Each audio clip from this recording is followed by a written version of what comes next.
মোহতারাম হাজরিন, ফরজ ৫ ওয়াক্ত নামাজের পর, ওয়াজিব নামাজের পর সবচাইতে মর্যাদাপূর্ণ সুন্নাত বা নফল নামাজ কোনটা?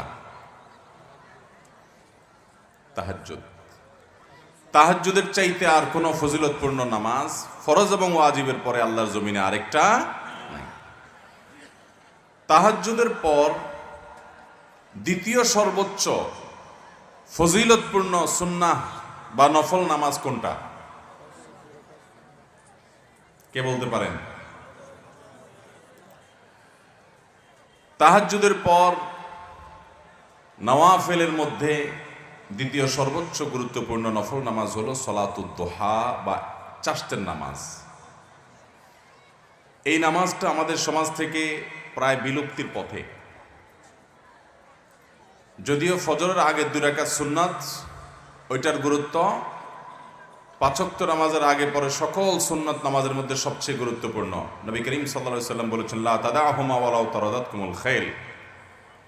যদি তোমার সফরে বাহন ছুটে যায় যাক, তবুও তুমি এই ফজরের আগে 2 রাকাত সুন্নাত ছাড়বা না, এত গুরুত্বপূর্ণ। কিন্তু অন্য সব যে সমস্ত নওয়াফেল আছে সেগুলোর মধ্যে দ্বিতীয় সর্বোচ্চ গুরুত্বপূর্ণ হলো সলাতুদ দুহা বা চাশতের নামাজ। এই চাশতের নামাজ নিয়মিত পড়েন এরকম যারা আছেন একটু হাত তোলেন। চাশতের নামাজ নিয়মিত প্রতিদিন পড়েন, যে হাত তোলেন। 1। তুমি চাশতের নামাজ বুঝোনি ছোট ভাই? হাত নেমে গেছে, বুঝে না বেচারা। 1 ভাই আছেন, 2 ভাই আছেন। এত বিশাল মানুষের মজমা, হাজার হাজার মানুষের বিশাল সমাবেশ, মাত্র 2টা হাত সামনে উঠছে। এখান থেকে বোঝা যায় যে এই নামাজ সম্পর্কে আমাদের সমাজে তেমন কোনো ধারণা। তাহলে আমরা এই নামাজটা সম্পর্কে সংক্ষেপে কিছু কথা বলবো ইনশাআল্লাহ। মুহতারাম হাজরিন, বুখারী মুসলিম এক যুগে বর্ণনা করেছে যে আবু হুরায়রা রাদিয়াল্লাহু তাআলা আনহু তিনি ইরশাদ করেছেন, আওসানি খালিলি বিসালাস। প্রিয় নবী সাল্লাল্লাহু আলাইহি সাল্লাম আমাকে 3টি বিষয়ের ওসিয়ত করেছেন। কয়টি বিষয় ওসিয়ত করেছেন? আমাদের প্রিয় নবী সাল্লাল্লাহু আলাইহি সাল্লাম এই সাহাবীকে ওসিয়ত করেছেন এই হাদিসে 3টি বিষয়। লা আদাহুন্না হাত্তা আমুত, আমি মৃত্যুর আগ পর্যন্ত এই 3টি কাজ কখনো ছাড়ব না, কারণ এই 3টি কাজ যেন আমি সব সময় করি। নবী করিম সাল্লাল্লাহু আলাইহি সাল্লাম সে ওসিয়ত আমাকে করে গেছেন, আমি এই কাজগুলো কখনো ছাড়ব না মৃত্যুর আগ পর্যন্ত। সাহাবী তার সংকল্পের কথা বলছেন। সে কাজগুলো কি? সিয়ামু সালাসাতি আইয়াম মিন কুল্লি শাহর, প্রত্যেক মাসে 3 দিন করে রোজা রাখা। প্রত্যেক মাসে 3 দিন করে কি রাখা? চান্দ্র মাসের 13, 14, 15 যেগুলোকে আইয়ামে বীজ বলা হয়। নবী করিম সাল্লাল্লাহু আলাইহি সাল্লাম নিয়মিত রোজাগুলো রাখতেন। এই রোজাগুলো সেহের এবং ব্ল্যাক ম্যাজিক থেকে মানুষকে রক্ষা করার জন্য পরীক্ষিত এবং অনেক বড় উপকারী। আমাদের সমাজে ঘরে ঘরে আজকাল ব্ল্যাক ম্যাজিক এবং জাদুগ্রস্ত রোগী পাওয়া যায়। রোগী নিজেও জানে না, রোগীর আত্মীয় স্বজন যারা আছেন তারাও অনেক সময় জানেন না যে এখানে ব্ল্যাক ম্যাজিক করা হয়েছে। সাধারণ রোগ মনে করে তার জন্য দৌড়ঝাঁপ করেন। এই ব্ল্যাক ম্যাজিকের রোগীদের চিকিৎসার জন্য চান্দ্র মাসের 13, 14, 15 এই দিনগুলোতে রোজা রাখার কোনো বিকল্প নাই। আর যারা সেফে থাকতে চান, নিরাপদে থাকতে চান, ব্ল্যাক ম্যাজিক কাজ করবে না। কেউ শত্রুতা করে আপনার বিরুদ্ধে ব্ল্যাক ম্যাজিক করবে, কালো জাদু করবে, তাবিজ কবজ কবিরাজ দিয়ে আপনার ক্ষতি করার চেষ্টা করবে, আপনার কোনো ক্ষতি করতে পারবে না।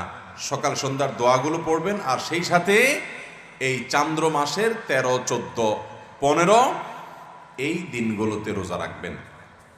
তো সাহাবীকে নবী করিম সাল্লাল্লাহু আলাইহি সাল্লাম 3 দিন প্রতি মাসে রোজা রাখতে বলেছেন। সেটা এই 3 দিন হতে পারে বা যে কোনো দিনও হতে পারে। এটি হলো প্রথম ওসিয়ত। দ্বিতীয় কি? ওয়াসসালাতুদ দুহা, চাশতের নামাজ যেন আমি কখনো না ছাড়ি। নবী সাল্লাল্লাহু আলাইহি সাল্লাম আমাকে ওসিয়ত করেছেন। ওসিয়ত সাধারণ উপদেশ না, ওসিয়ত হলো মনের গভীর থেকে নিংড়ানো উপদেশ, যেটা কখনো ছাড়বা না। পরম আপনজনদেরকে মানুষ ওসিয়ত করে। নবী সাল্লাল্লাহু আলাইহি সাল্লাম তার সাহাবীকে ওসিয়ত করেছেন যে প্রতি মাসে 3 দিন নফল রোজা রাখা এটা ছাড়বা না। আর চাশতের নামাজ কখনো ছাড়বা না। এই হাজার হাজার মানুষের সমাবেশ, না হলেও 30-40 হাজার মানুষ হবে। এত মানুষের মধ্যে মাত্র 2 জন লোক হাত তুলেছেন।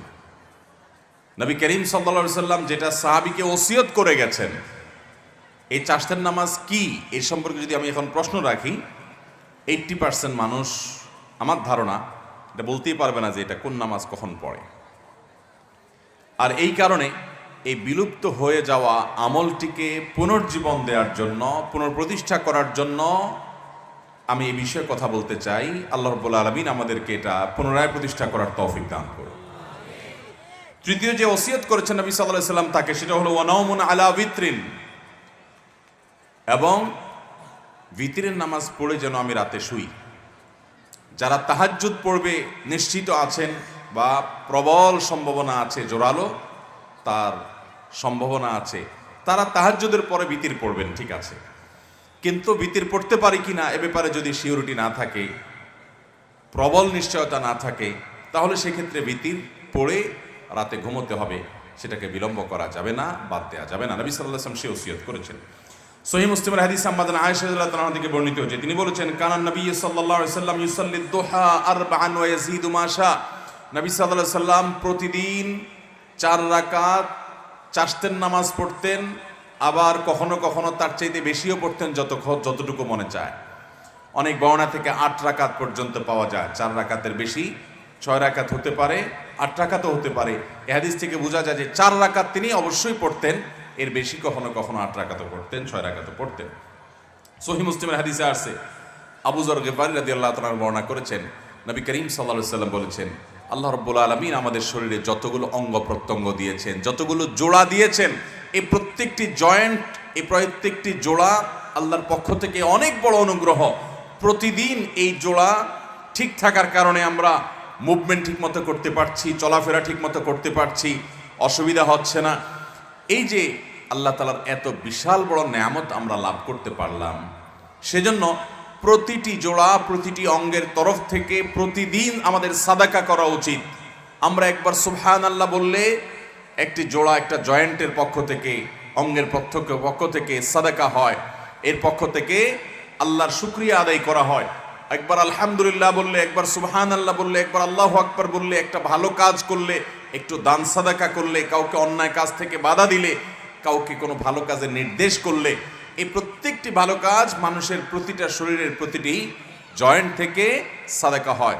এই যে মানুষের শরীরের শত শত জয়েন্ট, এই জয়েন্ট এবং জোড়া, এই অঙ্গ প্রত্যঙ্গগুলো থেকে প্রত্যেকটি থেকে আলাদা আলাদা করে প্রতিদিন যদি সাদাকা দিতে হয়, তাহলে কি পরিমাণ নেক আমল করা লাগবে।